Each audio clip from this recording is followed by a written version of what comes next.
जय हिंद बच्चों, आप सभी लोगों का होली की हमारी तरफ से हार्दिक शुभकामनाएं। आप सभी लोगों का हमारे चैनल एजुकेशन यात्रा बाय जेके सर क्लासेस में स्वागत है। आज हम तुम्हें केमिस्ट्री के संयोजकताएं कैसे हम निकालते हैं अभाव सिद्धांत के अनुसार और इनसे संयोजकताओं से फार्मूला कैसे हम बनाएंगे, इसके बारे में आज हम विस्तार पूर्वक चर्चा करेंगे। बगैर केमिस्ट्री को रटे हुए हम आगे धीरे धीरे केमिस्ट्री को सिखाएंगे। फार्मूलों को रटना नहीं है, ओनली हम इनको सिखाएंगे जिससे केमिस्ट्री तुम्हें आसान तरीके से आने लगेगी। ठीक, बगैर रटी हुई केमिस्ट्री को कैसे सीखेंगे, चलो आज हम विस्तार पूर्वक धीरे धीरे चर्चा करते हैं। ठीक, आज हम तुम्हें तत्वों को एक से लगा करके 30 तक के तत्व हमने तुम्हें पिछली क्लास में हमने पढ़ा दिया है और आज उन्हीं तत्वों को अभाव सिद्धांत के अनुसार संयोजकताएं कैसे निकालते हैं उसके बारे में आज हम चर्चा करते हैं। ठीक, चलो आगे आए हम। पहले हमने अभाव के सिद्धांत को थोड़ा डिस्कशन करते हैं। अभाव सिद्धांत में हमें तुमने पढ़ाया था, इस पर 4 उपकोष होते हैं, SPDF। कितने उपकोष पढ़ाए थे? 4। सबसेल में इलेक्ट्रॉन बताए थे 2, 6, 10 और 14 इलेक्ट्रॉन इस पर होते हैं। याद करने का तरीका था इस पर डिफरेंस जो था 4 का सभी जगह क्या पाया जाता है? डिफरेंस। बेटा ध्यान देना, इसमें 4 में 2 जोड़ो, 6 में 4 जोड़ो, 10 में 4 जोड़ो, 14 इलेक्ट्रॉन होते हैं इन पर। ठीक, इन्हीं को लेकर के वैज्ञानिक अभाव ने अपनी कक्षाओं में इलेक्ट्रॉन निश्चित किए। 2, 8, 8, 18, 18, 32 इस तरह इलेक्ट्रॉन निश्चित किए गए कक्षाओं पर। अब इन्हीं को लेकर के अब हम अभाव के सिद्धांत में आते हैं। तुम्हें याद करने का तरीका हमने पढ़ाया था, school school public school, public school division public school, फिर से डिवीजन पब्लिक स्कूल, फिर first division public school, first division public school. ठीक, इस तरह इसमें याद करने का तरीका पढ़ाए थे। जो यस उपकोष था वो 1 से स्टार्ट होता है तो 1, अगला जो यस मिलेगा कौन सा मिलेगा? 2। ठीक, अगला जो यस मिलेगा वो कौन सा होगा? 3। इसी प्रकार 4, इसी प्रकार 5, 6, 7, 8 ये हो गए। आगे आते हैं, पी जो मिलेगा, पी स्टार्ट होता था 2 से तो 2 हो गया। अगला जो पी आएगा वो 3 से, फिर इसके बाद 3 के बाद 4, फिर इसके बाद 5, फिर इसके बाद 6, फिर इसके बाद 7। ठीक, इसके बाद आगे आते हैं, डी जो आएगा SPD, डी आया वो 4 से स्टार्ट, 3 से स्टार्ट होता था, ये 3 हो गया, ये 4 हो गया, ये 5 हो गया, ये 6 हो गया। ठीक, आगे जो F आएगा वो F 4 से स्टार्ट होता था, ये 4F और ये 5। अब इसी को लेकर के आज हम इलेक्ट्रॉनिक विन्यास किसी भी तत्व का आगे करेंगे। इलेक्ट्रॉनिक विन्यास में आते हैं थोड़ा सा। कल हमने वीडियो में, पिछले वाली वीडियो में हमने तुम्हें तत्व में इलेक्ट्रॉनों की संख्या, प्रोटॉनों की संख्या, न्यूट्रॉनों की संख्या के बारे में डिस्कशन किया था। जैसे हमने कहा मैग्नीशियम कोई तत्व है, इसका परमाणु क्रमांक 12 और परमाणु भार 24। ठीक, ये नीचे जो लिखा होता है इसको परमाणु क्रमांक कहते हैं। क्या कहते हैं बेटा? परमाणु क्रमांक। अब परमाणु क्रमांक को ही इलेक्ट्रॉनों की संख्या कहते हैं।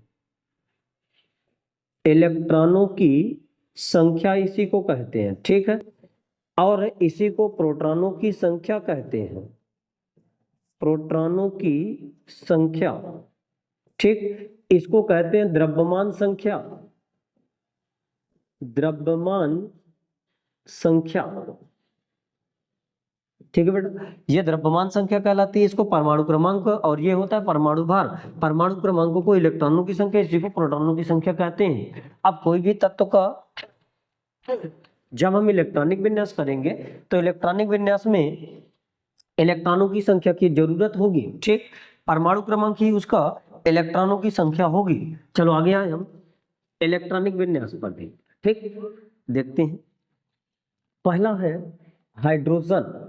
हाइड्रोजन का अगर इलेक्ट्रॉनिक विन्यास करेंगे, स्कूल के अनुसार करोगे तो यस क्या आएगा बेटा? 1s। इसमें हमारे पास इलेक्ट्रॉन कितने हैं? 1। यस उपकोष में मैक्सिमम कितने इलेक्ट्रॉन हो सकते हैं? 2। तो इसमें हमारे पास 1 है तो 1 ही इलेक्ट्रॉन भर दिया गया। और इसमें कह रहा है पहली कक्षा में मैक्सिमम कितने इलेक्ट्रॉन होने चाहिए? 2। इसमें कितने होने चाहिए? 2, लेकिन है कितने? 1। ये पट्टी में नहीं लगा, हमने कहा कि इसमें इलेक्ट्रॉन कितने होने चाहिए पहली कक्षा में? 2, लेकिन है कितने? 1। तो जो बाहरी कक्षा में इलेक्ट्रॉन होते हैं वही उसकी संयोजकता होती है। कितनी होती है बेटा? संयोजकता ए। ये बाहरी कक्षा के इलेक्ट्रॉन हो गए, ठीक। इसी प्रकार हीलियम में आते हैं। हीलियम का परमाणु क्रमांक 2 होता है, अर्थात इस पर इलेक्ट्रॉन कितने हुए? 2। कितने इलेक्ट्रॉन हुए बेटा? 2। हीलियम पर जब 2 होते हैं तो इसका इलेक्ट्रॉनिक विन्यास करोगे तो 1s, हमारे पास 2 है। यस उपकोष में मैक्सिमम कितने हो सकते हैं? 2। और पहली कक्षा में भी कितने होते हैं? 2। ध्यान देना इधर, ये भट्टी में नहीं लगा, इसमें पहली कक्षा के इलेक्ट्रॉन होते हैं, अर्थात पहली कक्षा में मैक्सिमम 2 इलेक्ट्रॉन होने चाहिए। 2 इलेक्ट्रॉन है, जितने इलेक्ट्रॉन होने चाहिए अगर उतने उस पर पाए जाते हैं तो संयोजकता कितनी होती है? 0। कितनी होगी बेटा? 0। हीलियम के बाद आते हैं लिथियम में। लिथियम का कितना होता है? 3। ठीक, ध्यान देना, लिथियम का जब इलेक्ट्रॉनिक विन्यास करते हो तो 1s2 और 2s1, देखना यस उपकोष में मैक्सिमम 2 हो सकते हैं। अब्बव कहता है कि यदि इलेक्ट्रॉन अगले उपकोष में अगर परफेक्ट पूर्ण भर जाते हैं तो इलेक्ट्रॉन अगले वाले उपकोष में भरे जा सकते हैं, इसी को अब्बव का सिद्धांत कहता है। तो इसमें यस में मैक्सिमम 2 इलेक्ट्रॉन भरे जा सकते हैं, तो 2 हमने इस पर भर दिए, बचे कितने इस पर? 1। ठीक, 3 इलेक्ट्रॉन भरने थे तो 2 इधर, 1 कितने हो गए? 3। पहली कक्षा में मैक्सिमम होने कितने चाहिए? 2। और दूसरी में कितने होने चाहिए? 8। गौर करना, कितने होने चाहिए? 8। लेकिन है कितने? 1। जो कक्षा परफेक्ट भर जाती है उस कक्षा से कोई मतलब नहीं होता है, अर्थात हमने इसको हटा दिया क्योंकि वो कक्षा पूर्ण हो गई। अब बाहरी कक्षा में कितने इलेक्ट्रॉन बचा? 1। तो यही इसकी क्या हो जाती है? संयोजकता। संयोजकता कितनी है इसकी बेटा? 1 लिथियम की। लिथियम के बाद आते हैं बेरिलियम का। बेरिलियम का कितना होता है? 4। ठीक, इलेक्ट्रॉनिक विन्यास करोगे 1s2 2s2 हो जाएगा। देखना 4 भरने तो 2 2 4, पहली में 2, दूसरी में 8। पहली वाली कक्षा परफेक्ट भरी हुई है, दूसरी कक्षा में कितने इलेक्ट्रॉन? 2। बाहरी कक्षा के इलेक्ट्रॉन ही उसकी संयोजकता होती है, तो संयोजकता कितनी आ गई बेटा? 2। ठीक, बेरिलियम के बाद बोरान। बोरान का होता है 5। इसका इलेक्ट्रॉनिक विन्यास करोगे तो आएगा 1s2 2s2 और 2p। देखना इधर, यस में 2 भर गए, अगले वाला में क्या आएगा? पी आएगा। स्कूल पब्लिक आएगा तो पी में कितने भरे जाएंगे? 1। 5 भरने तो 2 2 4 1 5। ठीक, पहली में 2, दूसरी में 8, लेकिन है कितने? 2 1 3। यही इसकी संयोजकता होती है। तो संयोजकता इसकी कितनी है बेटा? 3। कितनी आ गई? 3। ठीक, बोरान के बाद कार्बन का आता है। कार्बन का 6 होता है। इसका इलेक्ट्रॉनिक विन्यास करो 1s2, ध्यान देना 2s2 और 2p कितना हो जाएगा? सॉरी 2। यहाँ पर p में मैक्सिमम 6 इलेक्ट्रॉन भरे जा सकते हैं। जब तक इस पर 6 परफेक्ट इलेक्ट्रॉन नहीं भर जाते, पूर्ण इलेक्ट्रॉन नहीं भर जाते, तब तक अगले वाले उपकोष में इलेक्ट्रॉन नहीं भरे जाएंगे। अभी हम p पर भर रहे हैं इलेक्ट्रॉन, इसमें 2, इसमें कितने होने चाहिए? 8, लेकिन है कितने? 2 2 4। यही इसकी संयोजकता होती है। क्या होती है बेटा? संयोजकता 4। ठीक, अगले में आते हैं कार्बन के बाद नाइट्रोजन का 7 होता है। इसका इलेक्ट्रॉनिक विन्यास करो 1s2 2s2 2p कितना हो जाएगा? 3। ध्यान देना इधर, पहली में 2, दूसरी में 8। ध्यान देना, ये भट्टी में नहीं लगे, ये हम कक्षाएं लिखना है कि दूसरी में कितने इलेक्ट्रॉन होने चाहिए? 8। लेकिन बाहरी कक्षा में है कितने? 3 2 5। जब संयोजकता, गौर करना बेटा इधर, जब संयोजकता निकालने में जब इलेक्ट्रॉन बाहरी कक्षा के 4 से ज्यादा आने लगे, देखो इसमें कितने थे? 4, तो हमने संयोजकता कितनी लिख दिया? 4। ठीक, जब संयोजकता निकालते वक्त बाहरी कक्षा में इलेक्ट्रॉन कितने आने लगे? 4 से ज्यादा। इस पर कितने हैं? 3 2 5। ठीक, 4 से ज्यादा आते हैं तो वही बाहरी कक्षा के इलेक्ट्रॉन, बाहरी कक्षा में कितने इलेक्ट्रॉन है? 5। तो बाहरी कक्षा के इलेक्ट्रॉन माइनस कितना कर देते हैं? 8। 8 माइनस 5 नहीं, जबकि बाहरी कक्षा के इलेक्ट्रॉन में 8 घटाना तो आएगा माइनस का 3। सही है। ऑक्सीजन का थोड़ा अच्छे से दिखाई नहीं दे रहा था उसका। ठीक, आगे आते हैं। ऑक्सीजन में इसका 8 होता है इलेक्ट्रॉन, कितने होते हैं इस पर? 8। इसका इलेक्ट्रॉनिक विन्यास करोगे तो 1s2 2s2 और 2p। देखने जाता है 8 इलेक्ट्रॉन भरने हैं तो 2 2 4 और कितने बचे? 4। p में मैक्सिमम का कितने भरे जा सकते हैं? 6। अभी तो हमने उस पर 4 ही भरे, दूसरी कक्षा में 8 इलेक्ट्रॉन होने चाहिए, लेकिन बाहरी कक्षा में बचे कितने? 4 2 6। वही उसकी संयोजकता बताते हैं। बाहरी कक्षा में इलेक्ट्रॉन यदि 4 से ज्यादा आते तो बाहरी कक्षा के इलेक्ट्रॉन -8 बराबर कितना हो गए? -2। ठीक, ऑक्सीजन के बाद आते हैं फ्लोरीन में। फ्लोरीन का 9 होता है। इलेक्ट्रॉनिक विन्यास करें 1s2 2s2 2p कितना हो जाएगा? 6 कि 5 करेंगे ना, तो 2 2 4 अच्छा है, 2 2 4 5 4 9। पहली कक्षा में 2, दूसरी में 8, लेकिन बाहरी कक्षा में है कितने? 5 2 7। अगर संयोजकता निकालना है बाहरी कक्षा में, अगर इलेक्ट्रॉन 4 से ज्यादा आते हैं तो बाहरी कक्षा के इलेक्ट्रॉन -8 बराबर -1, अर्थात फ्लोरीन की संयोजकता कितनी आ गई? -1। फ्लोरीन के बाद आते हैं नियान में, नियान का कितना होता है? 10। इसका इलेक्ट्रॉनिक विन्यास करो 1s2 2s2 और 2p कितना हो जाएगा? 6। देखो 2 2 4 6 4 10। ठीक, पहली कक्षा में 2, दूसरी में 8 इलेक्ट्रॉन होने चाहिए, लेकिन है कितने? 6 2 8।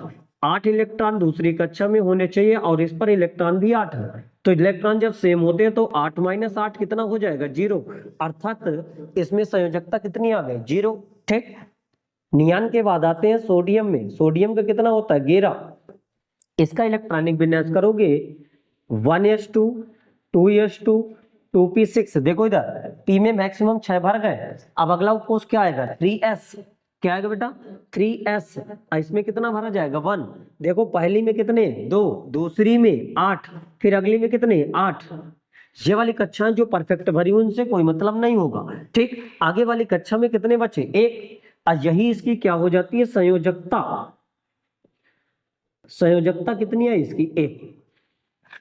ठीक, सोडियम के बाद आते हैं मैग्नीशियम में, मैग्नीशियम का कितना होता है? 12। इसका इलेक्ट्रॉनिक विन्यास करोगे 1s2 2s2 2p6। ध्यान देना इधर, 3s2। इसमें मैक्सिमम कितने भरे जा सकते हैं? 2। देखना इधर 2 2 4 6 4 10 2 12 हो गए क्या? दूसरी में 8, फिर से कितने? 8, लेकिन है कितने बाहरी कक्षा में? 2। देखो कितने हैं? 2। यही इसकी क्या हो जाती है? संयोजकता। संयोजकता इसकी आएगी 2। कितनी आएगी बेटा? 2। ठीक, मैग्नीशियम के बाद आते हैं एल्युमिनियम। एल्युमिनियम का होता है 13। इसका इलेक्ट्रॉनिक विन्यास करोगे 1s2 2s2 2p6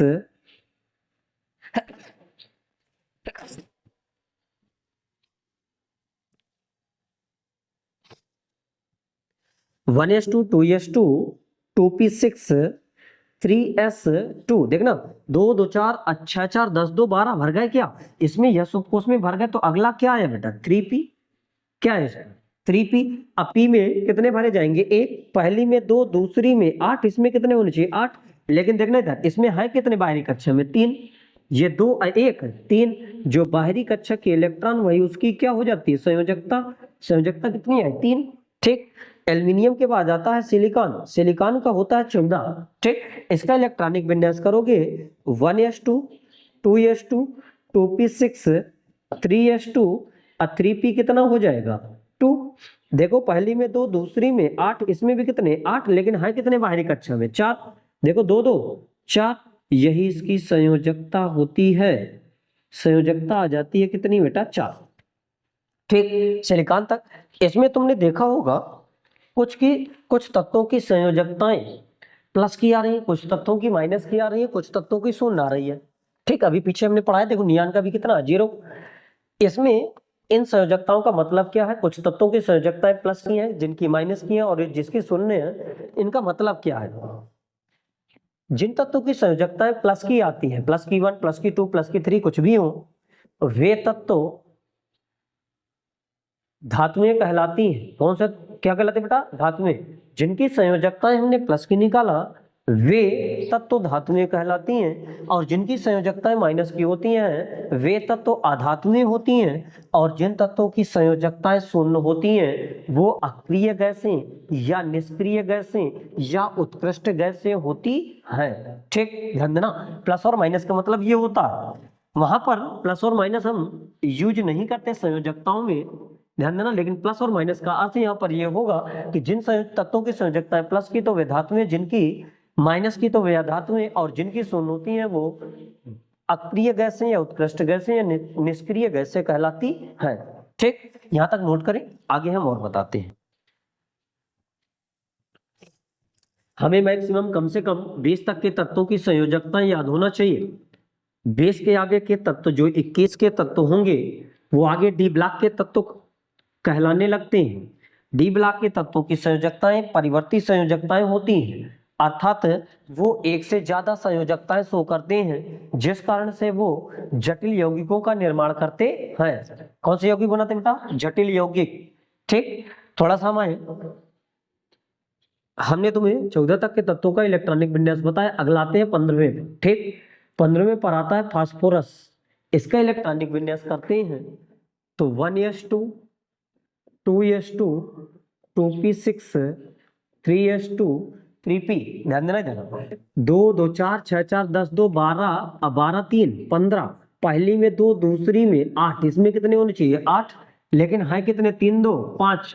अब बताए थे जब संयोजकता 4 से बाहरी कक्षा में इलेक्ट्रॉन 4 से ज्यादा आने लगे तो संयोजकता बाहरी कक्षा के इलेक्ट्रॉनों से 8 घटाकर बताते हैं।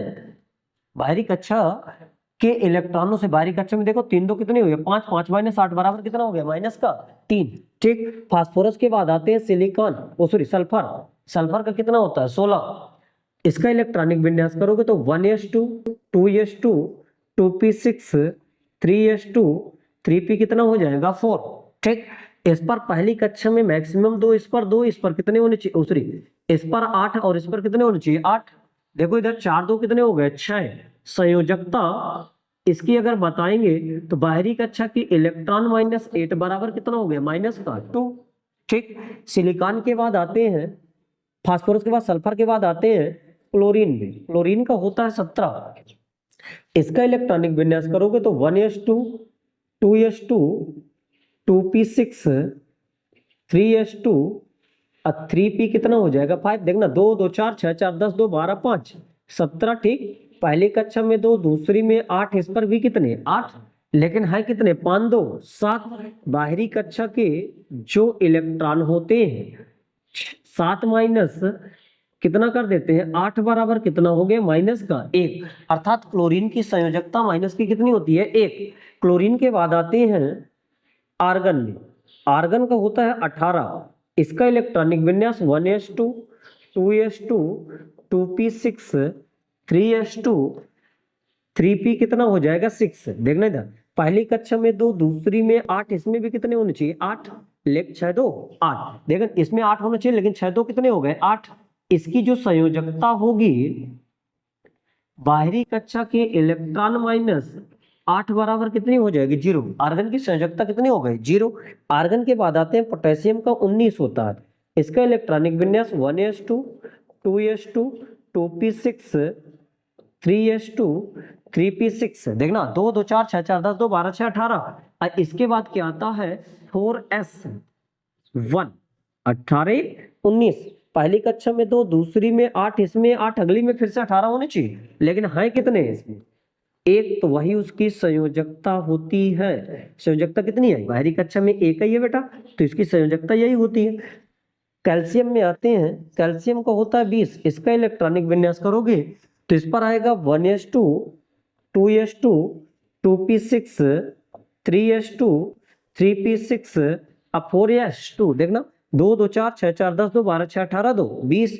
पहली में 2, दूसरी में 8। इसमें भी 8। अब बाहरी कक्षा में आ गए कितने? संयोजकता इसकी हो जाएगी बाहरी कक्षा में 2 इलेक्ट्रॉन, तो संयोजकता कितनी आई? 2। ठीक, आगे हमने संयोजकताओं में प्लस और माइनस और शून्यकार्थ हमने बताया। ठीक, तो इसमें से जिन तत्वों की संयोजकताएं माइनस की आएंगी वे अधातुएं, जिनकी प्लस की आएंगी वो क्या होंगी? धातुएं, और जिनकी शून्य होगी वो अक्रिय गैसें या निष्क्रिय गैसें या उत्कृष्ट गैसें कहलाती हैं। आज हम इन संयोजकताओं को 1 से लगा करके 20 तक के जितनी संयोजकताएं बताया, आज हम इन्हीं तत्वों से हम कुछ फार्मूलों का संयोजकताओं से और तत्वों को लेकर के कुछ फार्मूलों का निर्माण करेंगे। और उस पर यह ध्यान देना, संयोजकताएं अगर हमने याद कर लिया तो संयोजकताओं से फार्मूला बनाना बहुत आसान होगा। ठीक, देखते हैं कैसे बनाते हैं हम फार्मूलों को केमिस्ट्री के। ठीक, बहुत आसान तरीके से। ठीक है बेटा, चलो आए ना।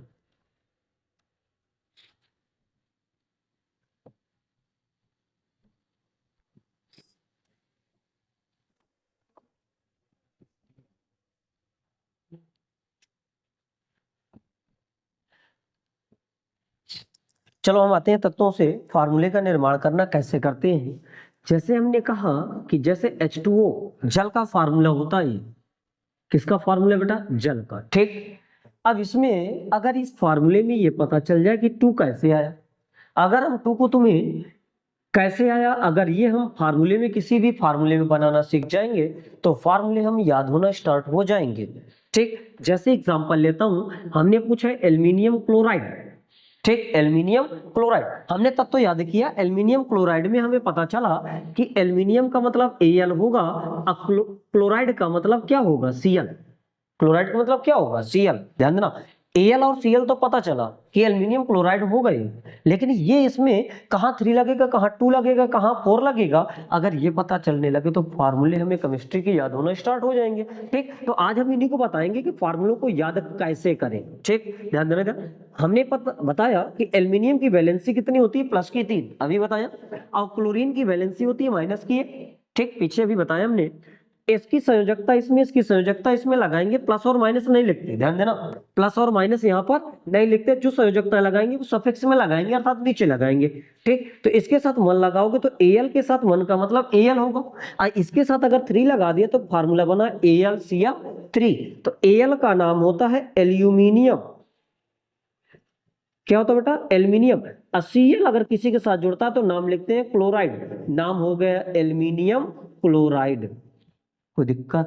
देखो ये AlCl3 एल्युमिनियम क्लोराइड। अब कैसे याद हुआ? इसमें संयोजकता हमने इसकी ध्यान दिया कि एल्युमिनियम की प्लस की 3 और क्लोरीन की माइनस की 1, और क्लोरीन की संयोजकता एल्युमिनियम के साथ, एल्युमिनियम की संयोजकता क्लोरीन के साथ लगाते हैं तो बनता है AlCl3, नाम हो जाता है एल्युमिनियम क्लोराइड।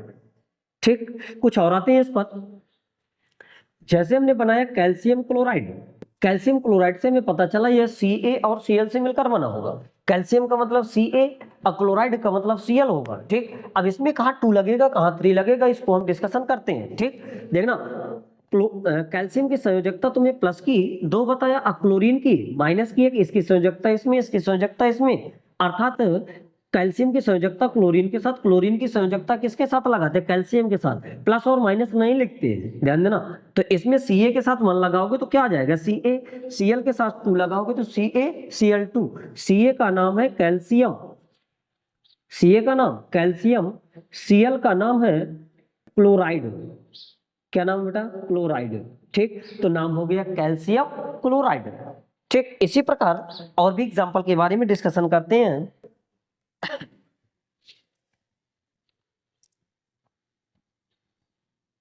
जैसे हमने लिया H2O, हाइड्रोजन और ऑक्सीजन से मिलकर के H2O बनता है। ठीक, इसमें 2 कैसे लगा ये ध्यान देना इधर। सोडियम, हाइड्रोजन की बैलेंसी प्लस की 1 बताए थे, ऑक्सीजन की माइनस की 2 बताए थे। इसमें संयोजकता इसमें, इसकी संयोजकता इसमें लगाते हैं, जैसे इस पर लगाते हैं तो क्या बनेगा? H2, ऑक्सीजन के साथ O लगाओ, क्या बन गया? H2O। 1 लगाते तो 1 का मतलब वही होगा, तो ये फार्मूला होता है हमारे जल का। क्या का फार्मूला होता है बेटा? जल का। ठीक, आगे आए हम, अगर हमने कहा कि इस पर और भी फार्मूले का निर्माण करना, जैसे हमने बोला मैग्नीशियम क्लोराइड का फार्मूला बनाना है। मैग्नीशियम की वैलेंसी प्लस की 2 बताए थे, क्लोरीन की माइनस की 1। ठीक, तो इसकी वैलेंसी इसमें लगाते हैं, इसकी वैलेंसी इस पर लगाते हैं। अगर इसके साथ Mg के साथ 1 लगा दोगे तो Mg आएगा, Cl के साथ 1 लगाओगे तो क्या आ जाएगा? Cl2। Mg का नाम मैग्नीशियम, Cl का नाम क्लोराइड। ध्यान देना बेटा, Cl जब किसी के साथ जुड़ता है तो उसका क्लोरीन नहीं क्लोराइड नाम लिखते हैं। साधारण में Cl अगर लिखा है तो Cl का नाम क्लोरीन पढ़ते हैं। ठीक है, ध्यान देना। अगला, अगर फार्मूले और भी अगर इससे हम बनाते हैं, जैसे हमने कहा सोडियम क्लोराइड, सोडियम क्लोराइड दिमाग में आया, Na और क्या होगा? Cl। सोडियम का मतलब Na, क्लोराइड का मतलब Cl।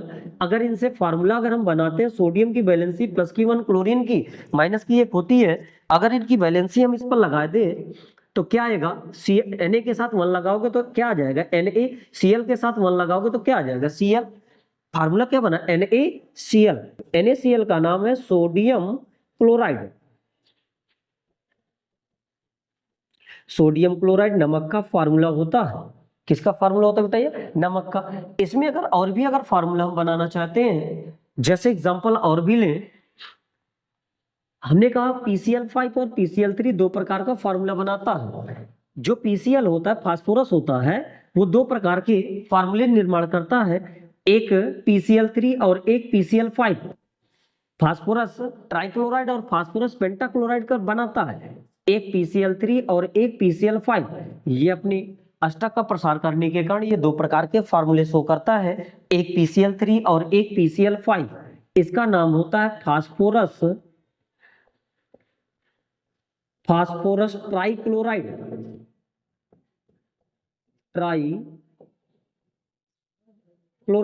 इसका नाम है फास्फोरस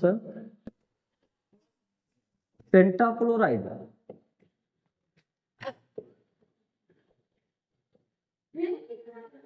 इसका नाम PCl5 का नाम है फास्फोरस पेंटाक्लोराइड, जबकि PCl3 का नाम है फास्फोरस ट्राइक्लोराइड। ठीक, ये दो प्रकार के अपने अष्टक का प्रसार करने के कारण दो प्रकार के फार्मूले शो करता है।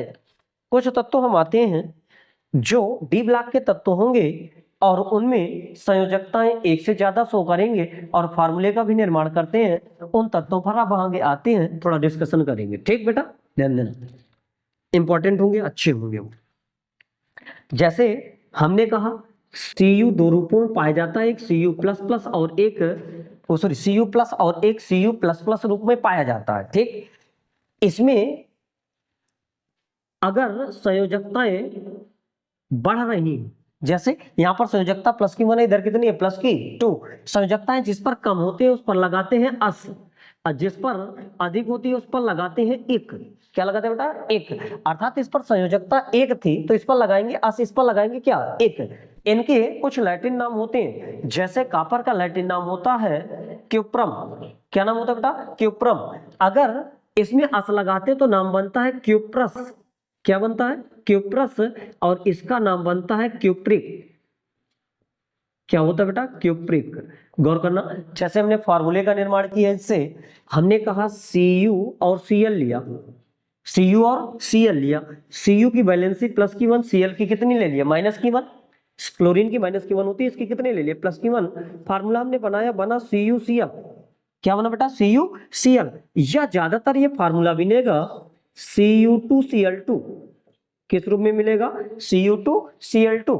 ठीक, अर्थात इसमें संयोजकता हमने कितनी इसकी यूज किया? प्लस की 1। कितनी यूज किया? प्लस की 1। तो नाम क्या है? क्यूप्रस।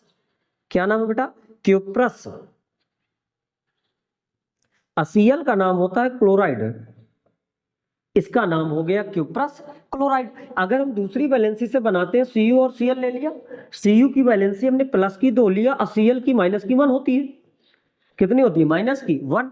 अगर इसकी वैलेंसी इसमें और इसकी वैलेंसी इस पर रखेंगे तो देखना इस पर क्या बनेगा? बनता है Cu और इसके साथ 2 लगाओगे तो Cu2Cl2। इसमें वैलेंसी हमने कितनी रखा? इसकी 2। देखो प्लस की कितनी रखा? 2। तो नाम हो जाएगा क्यूप्रिक। Cl का नाम होता है क्लोराइड, नाम हो गया क्यूप्रिक क्लोराइड। या तो इसी को साधारण भाषा की बोलचाल की भाषा में कॉपर क्लोराइड भी कहते हैं। क्या कहते हैं इसको बेटा? Copper chloride. ठीक, इसी प्रकार Cu, जैसे Cu+ और Cu++ में पाया जाता है, इसी प्रकार Fe++ और Fe3+ में पाया जाता है। Fe का लैटिन नाम होता है फेरम। क्या नाम होता है? फेरम। अगर इस पर अस लगाते तो नाम हो जाता है फेरस और इसका नाम हो जाता है फेरिक। क्या हो जाता है बेटा? फेरिक। इसमें अस लगाते तो फेरस, इसका नाम हो जाता है फेरिक। अब इससे अगर फार्मूले का निर्माण करते हैं तो Fe,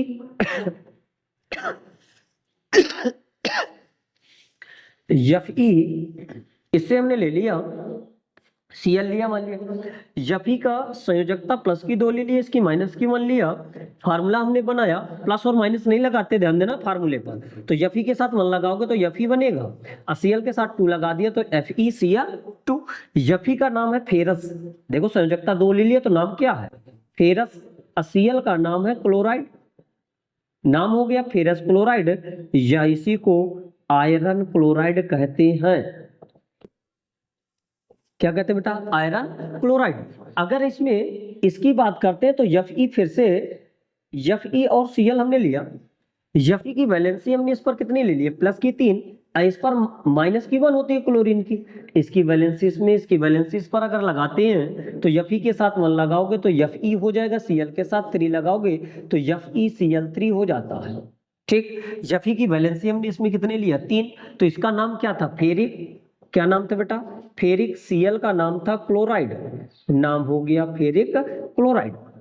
कोई दिक्कत? देखो हमने दो इसमें ये डी ब्लॉक के तत्व होते हैं, 21 के आगे के तत्व डी ब्लॉक के तत्व होते हैं 58 तक के, जिनमें से Cu++, Cu दो रूपों में पाया जाता है, Cu+ और Cu++। नाम क्यूप्रस और क्या होता है क्यूप्रिक, जबकि आयरन दो रूपों में पाया जाएगा Fe++ और Fe3+, तो नाम फेरस और नाम क्या हो जाता है फेरिक। इसके हमने फार्मूले भी डिस्कशन किए, ठीक, ध्यान देना। अगले में आते हैं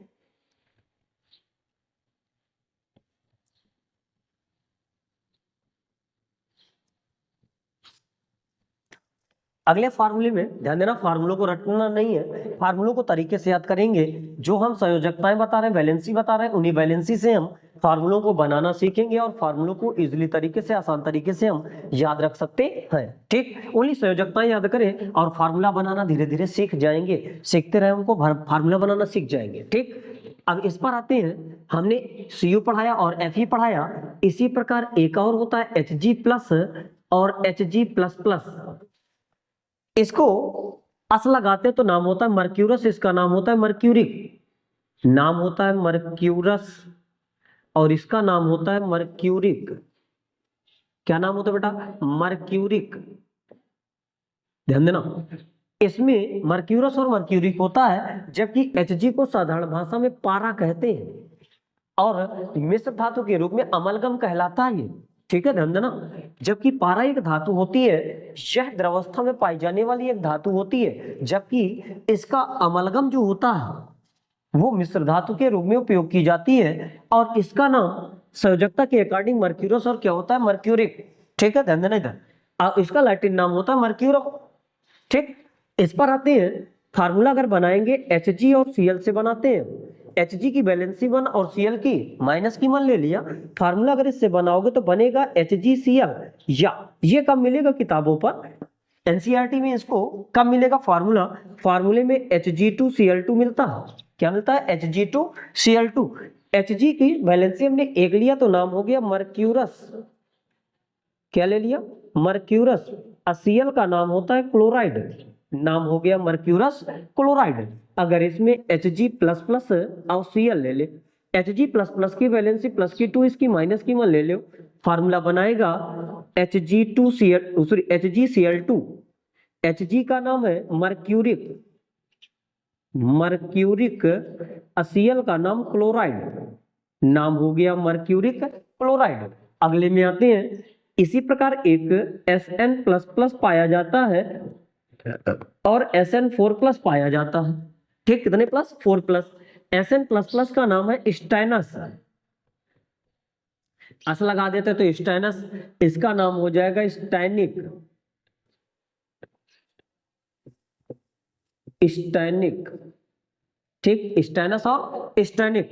जैसे हमने फार्मूला बनाया Sn से Cl ले लिया, इसकी वैलेंसी प्लस की 2, इसकी क्लोरीन की -1 होती है, फार्मूला बनाओगे तो बनता है SnCl2। क्या बनेगा बेटा SnCl2, Sn के साथ 1, Cl के साथ 2 लगा दिया SnCl2। Sn का नाम है स्टाइनस,